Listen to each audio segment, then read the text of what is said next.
पूछत बानी स्वामी, ना ही हमरा के रास्ता दिखाई है। हाँ, सड़क पर जाके आवा माताजी का के चलेबू तो सब केहू आ जाई। हम केहू के घर ना जाई, बाहर से सुहागन अंदर आई है, माता भेजी है उनका। ओहो। माँ की कृपा रही। काली के पूजा में मदद हो जाई तो काफी बा।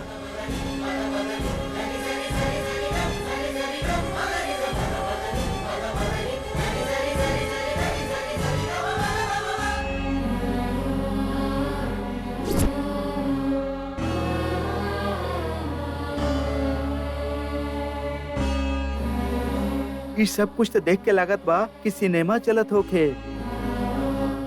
देखत बानी का हो सकेला काना। आपके बेटी सुहागिन बन के जायल चाहत बिया माँ। हमार सुहाग और सौभाग्य हमेशा ऐसे ही हरा भरा रहे, यही खातिर ई पूजा में सुहागिन आवे के चाही माँ। यहाँ सब बोलत बड़े के ऐसा ना होखी, बाहर जहाँ कहीं भी सुहागन होके उनका यहाँ भेज दी माँ। आपने हमार सहारा बानी।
बेचारी थक गई बिया, लेकिन पूजा खातिर अभी तक केहू ना आइल। माता आगे नहीं।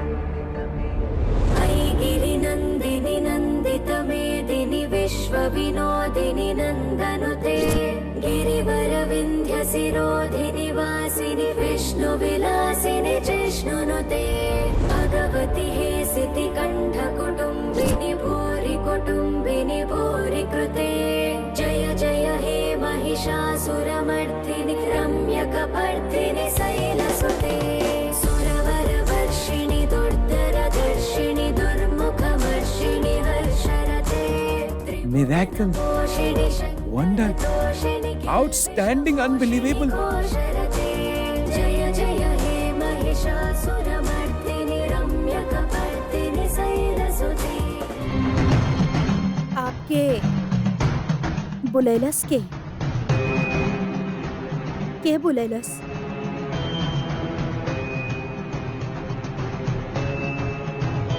ई देवी माँ का ना।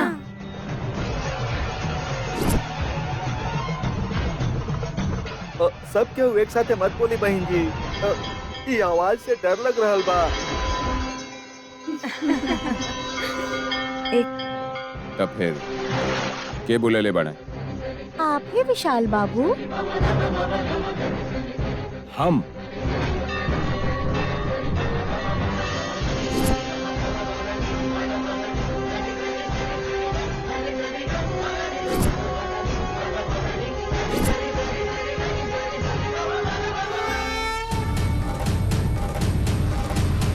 का हमार देवर विशाल ही आप लोग के बुलेले बा। आहा ओहो भक्ति में ना रहे वाला भी भक्ति में मगन रहे वाली अपन पत्नी काली के इच्छा पूरा करे खातिर सुहागिन के आवे के न्योता दे देले। भाभी best best best best. Tilottama दीदी के ई बात हजम न हो रहा होगी। आखिर हो का रहल बा दीदी? कर्म कोई और करे, फल कोई और भुगते ही कहावत के तरह। तिलोत्मा के मुताबिक न आवे वाली सुहागन सबके बुला ले बा विशाल। अच्छा बात बा।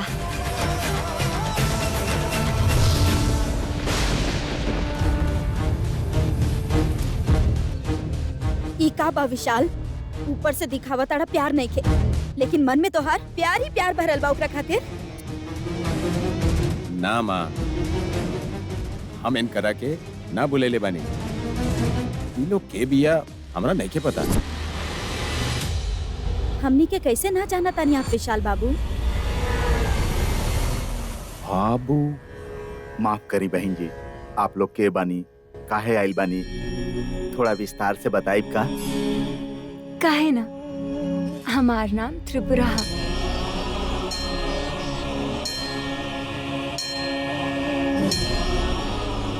हमरा के कात्यायनी कहल जाला।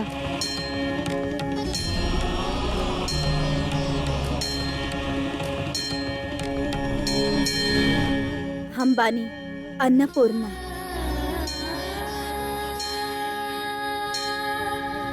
और आप के हैं? श्री महालक्ष्मी। ओह, हमार पूरा नाम राज राजेश्वरी देवी है। ई त माता जी के नाम बा, राजेश्वरी देवी। कमाल बा।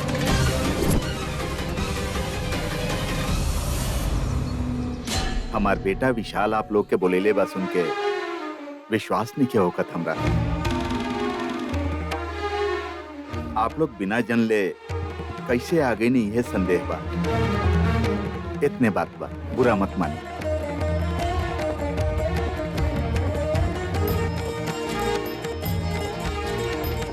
तार तो एक दूसरा से जुड़ल रहेला जगदीश। जुड़ल बा स्वामी। विशाल बाबू के नया कंपनी में नौकरी मिले वाला है। योग्यता रहे वालन आकर आपसे भेंट कर सकेलन, ऐसा तो पत्रिका में खबर छपल रहल। वो तो हम 1 महीना पहले छपोले रानी। आवे के समय हो गई, यही से हमनी आगे नहीं विशाल बाबू। भेंट करे के मतलब मिलल ही होखेला ना। ऑफिस में ना जाके रिश्तेदार जैसन घरे काहे आगे नहीं? मामा जी, हर घर के आपने समझ के आवे नहीं। अच्छा भाई, घर के चाबी ना मांगनी। मजाक बहुत भाई। घर आवे वालन के अपमान न करे के चाहिए। माँ जी, अगर आप आज्ञा देवता इनका से पूजा खातिर मदद करे के कहा। कोनो बात नहीं के।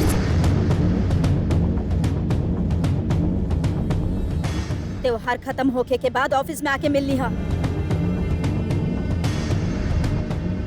त्योहार वाला दिन दहलीज लांगे वाली सुहागनन के खाली हाथ कैसे भेज सकेनी दीदी? इलो के भोजन करावल सही रही। गोद भरे खातिर माता जी के पूजा होखे के चाहिए। पूजा होके खातिर ये 5 सुहागिन लोग के काली के पूजा में मदद करे के होखी। जरूर कल जाई हमनी।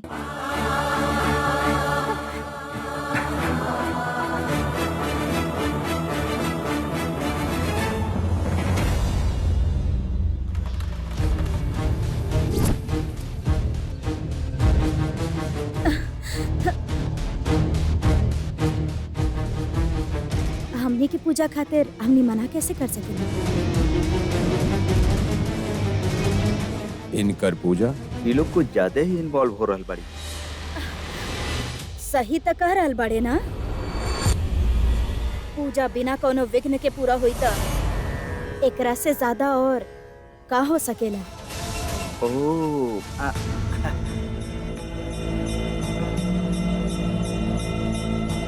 माँ जी, घर में सब लोग कहत रहले कि पूजा कईल मुमकिन नहीं खे। एकरा से पूछी समझ में ना आवत रहे। स्वामी जी हमरा से कहले कि अब माँ ही रास्ता दिखा सकेली और आप लोग यहाँ आ गए नी। हमरा बहुत खुशी हो रहल बा। हमनी के भी खुशी होखा था। ई घर के बहू बन के लक्ष्मी सभा के हमेशा जगह के कायम रखे खातिर ई प्रयत्न में हमनी के भी भागीदार बनावे खातिर बहुत धन्यवाद। चलो बेटी, तोहार मंगल स्नान होखला के बाद ही पूजा की शुरुआत होगी। ठीक बा माँ जी।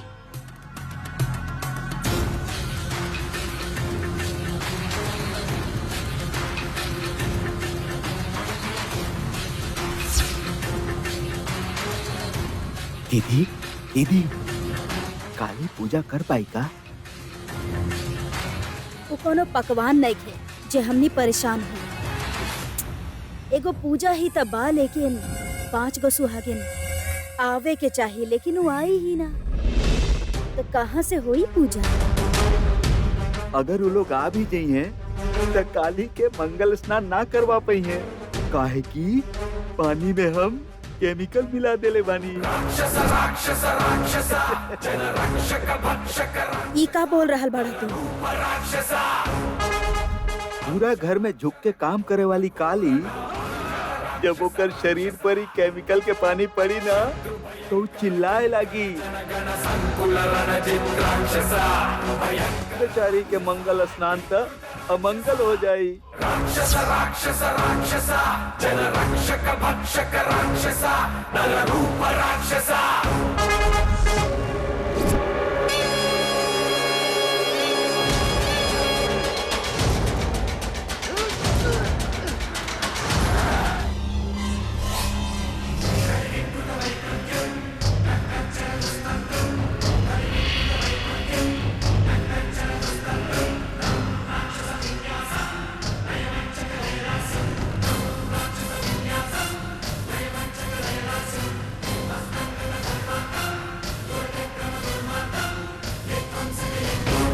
ई का मिला देला ऐसन?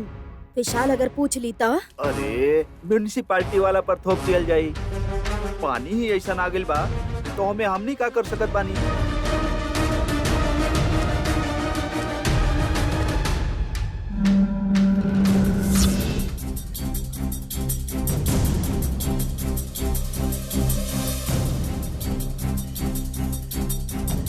चला काली।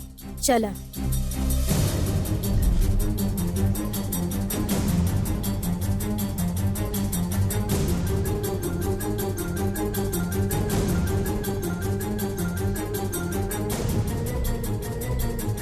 थैंक्स भैया। पूजा बिना रुकावट के होके खातिर इनडायरेक्टली तू ही एकर वजह बाड़ा।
दीदी, बूंद, पानी के बूंद गिरते ही काली के जोरदार चीख पूरा मुकंटीपुर गांव में जोरदार गूंजी।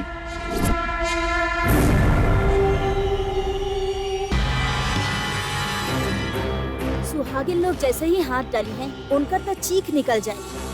पानी कैसे लेत दिया यह दिलचस्प बात बा दीदी। You see and enjoy.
रुक जा राजेश्वरी।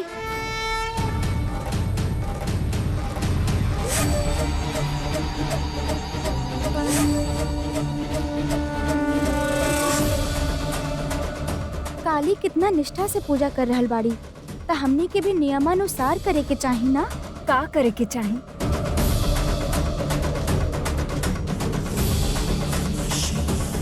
नीम के पत्ता के ले आके ओकरा गंगा जल में डाल द। ओकरा बाद वो जल से हमनी सब मिलके मंगल स्नान करवाई जाई। सही कहलू।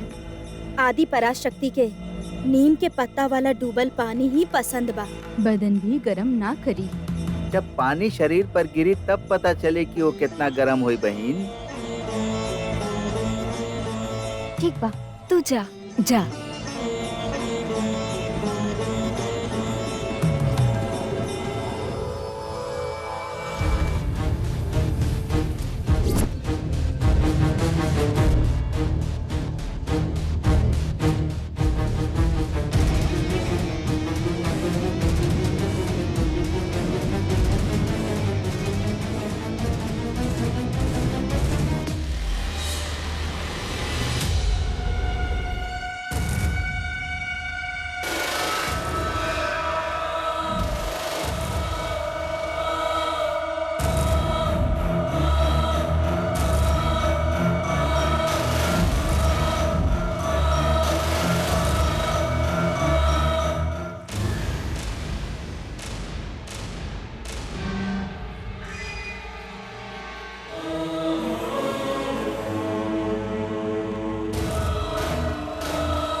दीदी देख रहल बानी, गरम गरम चटका लगे खातिर पानी के ओकर बदन पे गिरे के चाही ना।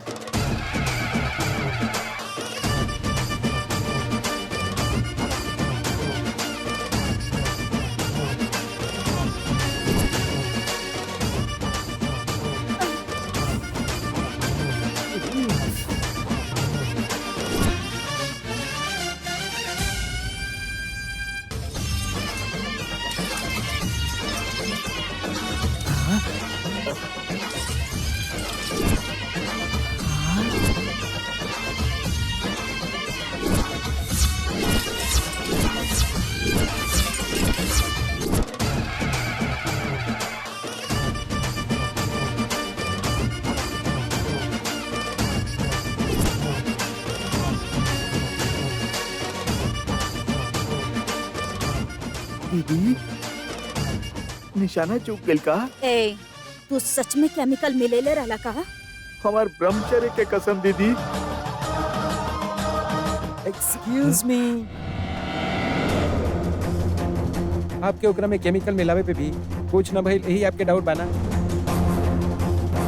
हाँ छोटका भांजा, वही जे आइल बड़े वो भगवान बड़े का? मामा, अच्छा करे वाली काली भाभी के साथ हमेशा अच्छा ही होगी मामा।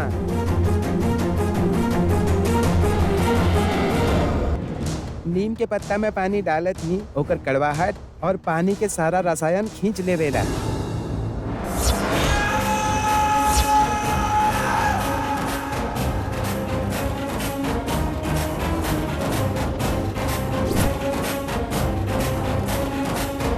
यह साइंस बा। मॉम अंदर चली, पूजा कितना बढ़िया से हो रहा बा देख ली। चली ना मामा, चली चली। छे,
बहन, ये हल्दी वाला साड़ी में तो तू एकदम नई दुल्हन लगा ताड़ू।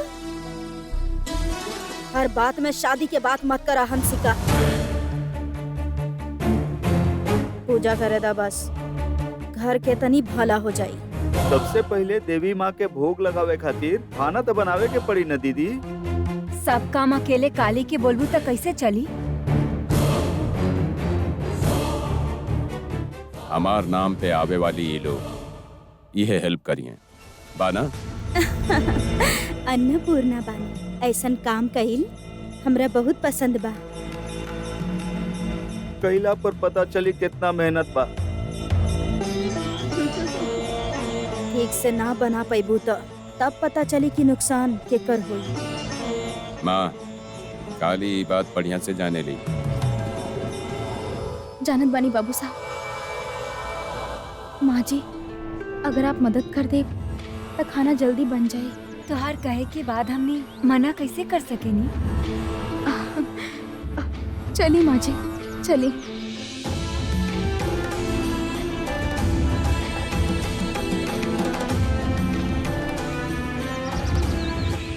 पता नहीं 5 गो स्त्री मूर्ति कहाँ से आगिल बाड़ी और काली के संकल्प के पूरा कर रहल बाड़ी। ये लोग के कोनो खास ठिकाना ना होला जगदीश। भलाई करे खातिर कोनो भी कोना से कहीं भी आ जाली। सही कहनी आप स्वामी। दीदी तोरा का लागत बा? ई सब देख करके तो माया जैसन लागता। काली पूजा ना कर पैती तो ओही बहाने विशाल के साथ जे भी होखत पूजा पूरा ना होके के प्रभाव से हो रहल बा, ऐसन कह के हमनी बच जाती। लेकिन ऐसन कुछ ना भइल। दीदी अभी भी कुछ बिगड़ल नहीं खे। तो हागिन के गला में पहनाए वाला हार के ऊपर ऑलरेडी स्प्रे मार के रख ले बानी।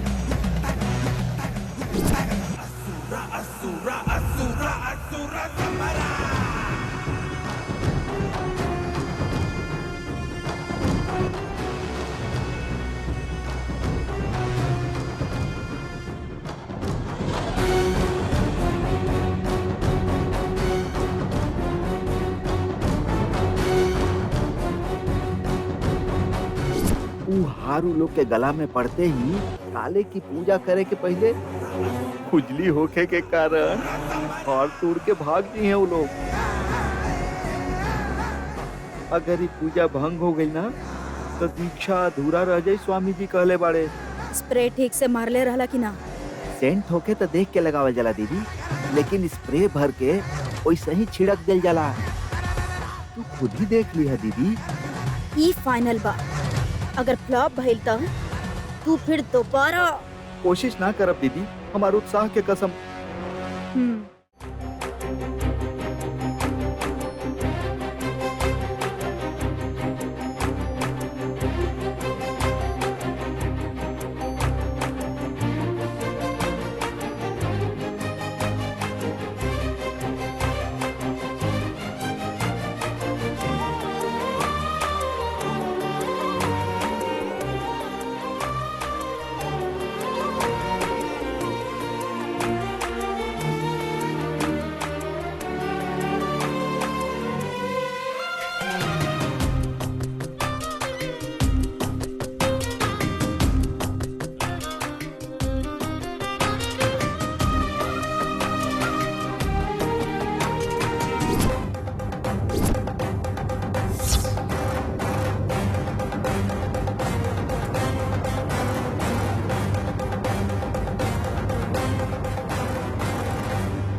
स्वामी जी, आपके आशीर्वाद से ही हम यहाँ तक पहुँचल बानी।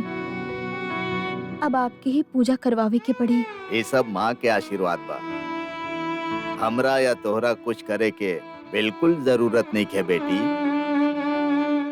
ई माता अलग अलग रूप में तोहरा साथे रह के तोहरा के संभारे ली।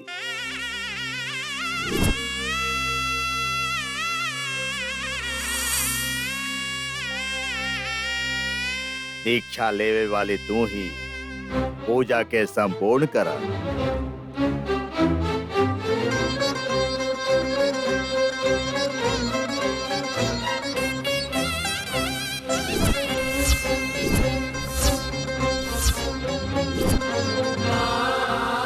ठीक बा स्वामी जी।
का दीदी रिएक्शन नहीं किया आवत। तोहार शक्ल जैसन बा तोहर प्लान, एगो भी काम नइखे आई तोहर। छे मामा तू चलो यहाँ से भांजा।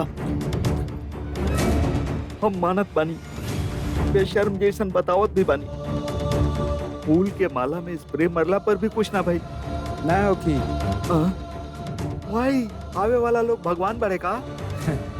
मामा थोड़ा सा दिमाग लगाई। काली भाभी अपन मंगलसूत्र पर चंदन और हल्दी लगेले बाड़ी। वो एंटीसेप्टिक बका। समझ गई नी ना? झूठ, हम नहीं मानत। अब आप कुछ भी ना कर सके नहीं, जाके चुपचाप पूजा देखी।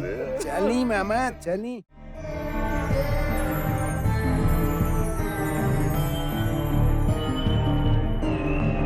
गिरिनन्दिनि नन्दितमोदिनि विश्वविनोदिनि नन्दिनुते गिरिवरविन्ध्यशिरोधिनि वासिनि विष्णुविलासिनि जिष्णुनुते भगवति हेशितिकण्ठकुटुम्बिनि भूरि कुटुम्बिनि भूरि कृते जय जय हे महिषासुरमर्दिनि रम्यकपर्दिनि शैलसुते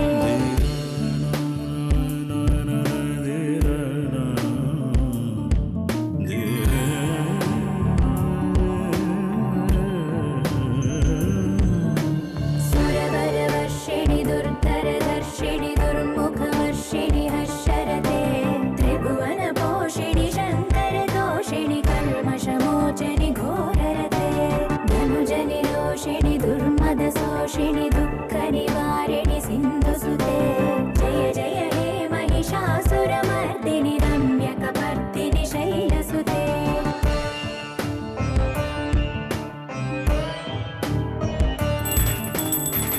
जगदम्ब कदम्ब वनप्रिय वासविलास निवासरते शिखरि शिरोमणि तुङ्ग हिमालय शृङ्ग निजालय मध्यगते मधु मधुरे मधुकैटभ भञ्जनि कैटभ भञ्जनि रासरते जय जय हे महिषासुरमर्दिनि रम्यकपर्दिनि शैलसुते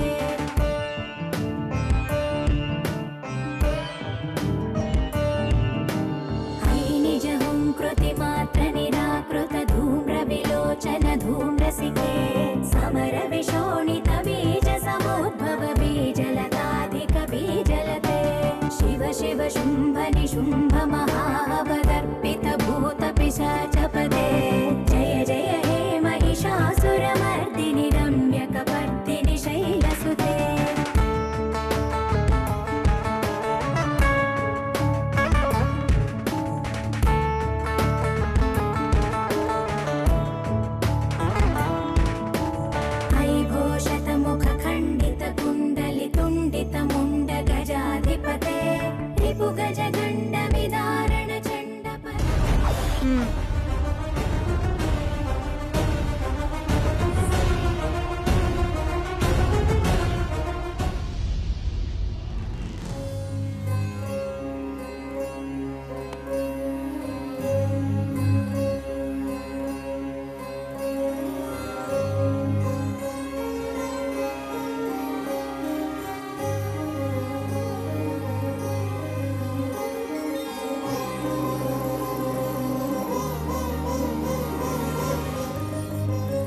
पांच सुहागनन के गोद भर बता तो के आशीर्वाद में निकाली ओसे ही पूजा के फल प्राप्त हुई।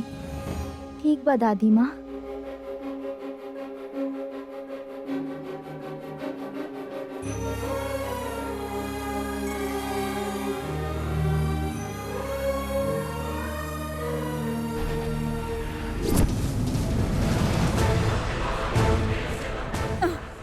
ए काली, ई सब का बा? ई का कर रहल बाड़ू? सूप में सामान रखल बा माँ जी। हल्दी कुमकुम दक्षिणा फल रख के सुहागिन सबके गोद भरे के बाना। ऐसन करेला का केहू? ऐसा ही करे के चाहे, यह रीत बा। शंकर शास्त्री जी के पोती जाने ली, लेकिन तिलोत्तमा दीदी के नेखे पता। इस सोचे वाला बात।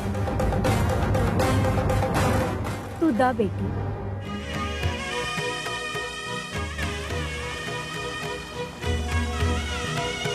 सौभाग्यवती के हम ही दिहल चाहत बनी। स्वीकार करी माँ जी।